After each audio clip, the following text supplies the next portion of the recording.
Hi, my name's Kurt Moreland. I'm the Associate Publisher of Incident Prevention and Utility Fleet Professional magazines. And we're here at the Renaissance O'Hare. We have a special guest. It's Bill Caulkins, a legend in our industry. Bill, thanks so much for taking some time today to be with us. And I'm just excited to be here to learn a little bit about what your experience has been like in the industry. So take us back to the time when you first started in the industry. What year was that, and how did you get involved? Jim and Ward Reilly were good friends of mine. Their father had a business in which they had entered and was starting out very, very small and only one particular product. And so they approached me on a couple of occasions and enticed me to come into business and help.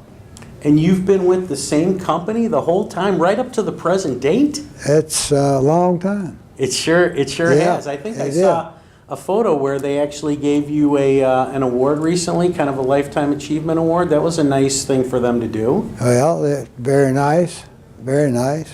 I noticed you're wearing the Seersucker Suit. And in all my years that I've been going to the Electric Utility Fleet Managers Conference in Williamsburg, you're synonymous with that suit. I'm just dying to know, when did you start wearing the suit, and how did it come about? How did that become a trademark for you?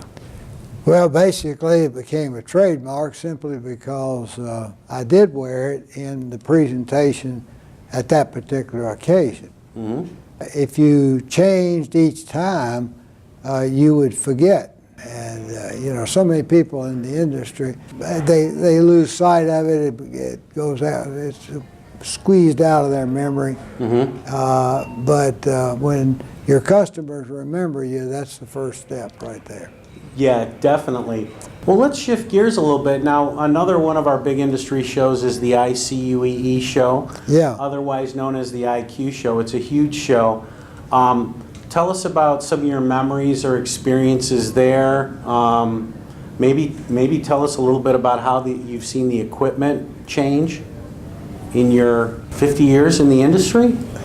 Well, there has been a lot of change. It's just like your automobile. You have a 1950 model Ford and a 1990 model Ford, and put them together, you're going to see the differences.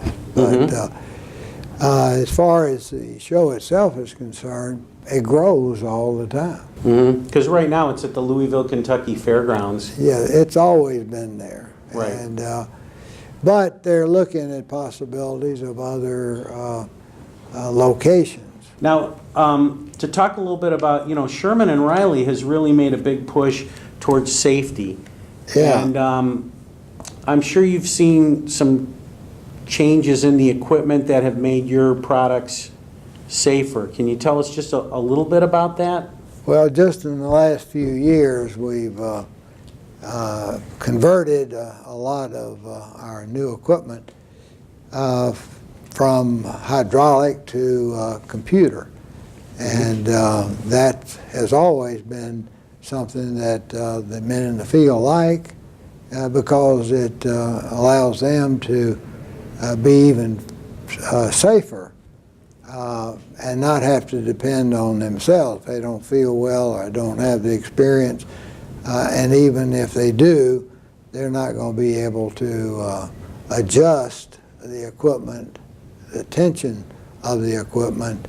It has to be done by the operator, and no piece of equipment is any better than the operator. I got one last question for you. When people are getting together at the EUFMC meeting in Williamsburg 50 years from now, what will your legacy be? What do you think people will be saying at the meetings, and how will they, some of the memories of Bill Caulkins? Well, I've got to leave that up to everybody else but me. I hope they have fond memories of me, but you play the odds as far as life is concerned. I want to shake your hand and thank you very much for your time. It was a real pleasure, Bill. And well, again, You're one of the legends in our industry, and we all really appreciate you. Thank you You're welcome. very much.